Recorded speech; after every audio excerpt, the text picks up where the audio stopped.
What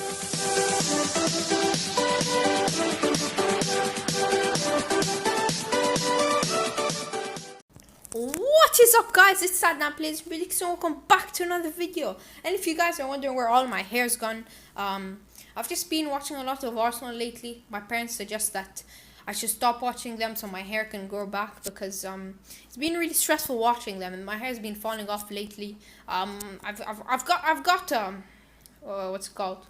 Those thingies they call over there. I forgot what they call it, but I sit with this lady and she starts trying to tell me about how I shouldn't watch football anymore. Like, what is she talking about? How does she expect me not to watch football? I know my hair's falling out and all, and I might be bald in a few weeks, but who cares? Who cares? That's why I'm producing these videos. Let's just get straight into the video. The first game of this game week is the mighty Everton, who were expected to win the league at some point. I thought it was an absolute joke, to be honest. I support Arsenal, so I can't really talk bad about Everton, but I still think it was a joke from a neutral perspective. I'm talking from a neutral perspective here. My psychiatrist thought it was better if I do my videos from a neutral perspective. So, like, maybe in my videos my hair doesn't fall out, so it doesn't embarrass me, basically. So, yeah, from a neutral perspective, we're starting from here. So, I think Everton versus Burnley. I think Burnley picked up a win against Palace, but Palace looked very poor. And then they went to Man City, got smashed. Don't blame them. Everton looked poor again in the last game against Leeds. But Leeds looked amazing. But Everton, I don't think. I just see a draw here. I see a draw here. I see a draw here. I don't know why, but I just think that Everton aren't the same team as in the beginning of the season. And just remember, I'm saying this from a neutral perspective. I think Burnley are somehow going to pick up some points in the season. I think they'll pick up a point here, a draw here. I think it'll be 1-1. And the next game, same day kickoff, 6 o'clock kickoff. We got Fulham versus Man City. I think that both sides are finally hitting form. I mean, it's crazy. I'm saying sorry. Oh, if I get demonetized for this, screw YouTube. Please, YouTube, don't demonetize that for just me coughing. So the two teams finally hitting form. Fulham obviously beating Leicester in the last game. That was very impressive by Fulham. I'm pretty impressed with Fulham this season. I didn't expect them. They could even stay up. I don't know, but I'm not writing them off. They had one good game. City obviously won 5-0 against Burnley. We know that because we just talked about the last game. I think it'll be a very tight game. Fulham will put up a performance, but Man City just have so much quality in their side. I think there is no way they're going to lose this game. No way. But I think it'll be tight, so I'm going to go for 2-1 City. And the next game, this was probably my toughest game to predict in all these predictions. Leeds versus Chelsea. If you told me this game 2 weeks ago, I definitely have an answer for you. But right now, Leeds, Chelsea. Oh, sorry, I skipped one game. Man United, West Ham. Man United, West Ham. Everyone's gonna disagree with me here, but I'll give you a fact. Man United haven't won their last 3 appearances at the London Stadium. For 3 years, they haven't won at the London Stadium, and every time it ended 2-0 to the Hammers. And this season, they're finally hitting form, West Ham. They look good. West Ham look very good this season.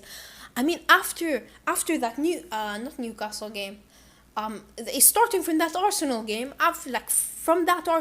from then, they've looked like a proper top 4 team. I'm not gonna lie. They looked amazing. They look better than most of these teams in the league right now. And I wouldn't tip West Ham to finish in Europe this season if they continue this way. And this is the first Premier League game that fans will be allowed in the stadium. And there are no United fans. It's all West Ham. There is only one answer here, based on all the facts I told you. If you want to disagree with me, go ahead, say something in the comments. You can roast my haircut as well. I don't really care. But I'm going to go for... I'm thinking this from a neutral. Don't bring Arsenal to... I wasn't meant to say that. It's fine. My psychiatrist doesn't watch these videos. But I'm seeing this from a neutral perspective. And from a neutral perspective, I just see the Hammers winning here. I'm going to go for a 2-0 win here as well. Should we go for a 2? Could United pick up a goal? I have a feeling this... United could really pick up a goal here. It's a very tough one. It's a tough one, isn't it? It really is a tough one, isn't it, this one? I'm gonna go for a 2-1. I'm gonna go for a 2-1 win to United, to the Hammers, obviously, because I've been backing them this whole time. So I think 2-1 United will put up a performance, but West Ham will just be too good for them. It'll be the better side on the day. And the next game, the one I said by accident, Chelsea versus Leeds. And as I said before, if you told me this game 2 weeks ago, I definitely have an answer. 100% have an answer for you. Right now, at this moment, I have no answer at all. I have no idea about this game. Both sides look good because Leeds finally hit form. They looked amazing, like their attacking play. Jack Harrison was finally hitting form. Jack Harrison could have scored a hat-trick that game. It was amazing watching Leeds. They're back. Rafinha is a really good player. He's a one to watch out for Chelsea. I think Rafinha could really trouble Chelsea. I think. But it's tough because Chelsea look amazing as well. That's why it's so tough to predict. But usually, these games, the teams like Leeds would nick points from Chelsea. But this Chelsea side is different. And I'm going to put a cheeky bet on Chelsea winning the league this year. And that's why I have them winning this game again. I don't have them, but I just have to put a prediction. I'm going to go for a Chelsea win. I'm going to go for a 3-1 Chelsea win. I think Rafinha will get one as well. And let's say, I'm not sure from the Chelsea side, but I think Rafinha will get one for Leeds. Rafinha looks very good. I'm surprised none of the other teams like Leicester or Wolves went for someone like Rafinha.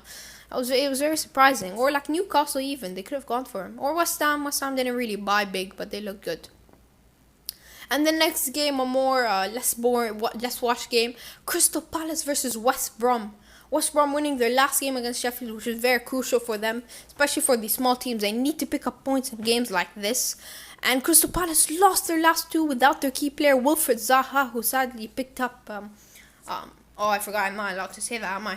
I'll get demonetized. He picked up something, and he was eligible to play for 2 weeks, and that really showed us, the neutrals, that Crystal Palace without Crystal Palace without Zaha is just a relegation team, basically. They're just fighting for relegation, and God, I don't know about this game.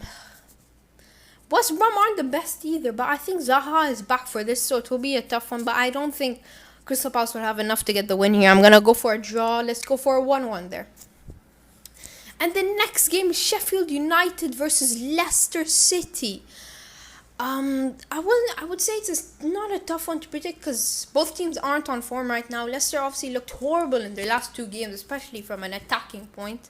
And Sheffield have been terrible all season. So I have nothing much to talk about this game. I hope Vardy finally hits form. I have him in my FPL team, so I hope he finally hits form. So I'm going to go for a 2-1 Leicester win here. I think Vardy will run the show in this game. And Leicester are just a better team than Sheffield. Sheffield haven't picked up any wins this season. Only a point against Fulham. And that is poor from a side that was literally in Champions League spots sometime last year. So yeah, I'm going to go for a 2-1 Leicester win there. And the next game... what's that team say? Sorry, guys, one second. Spurs versus... I can't say that team. My hair will start falling out. I'm sorry, guys. My psychiatrist said I'm not allowed to say that word anymore. Spurs versus red team with a cannon and blue arrows around it. I'm not really familiar of red arrows around it. I'm not really familiar with it.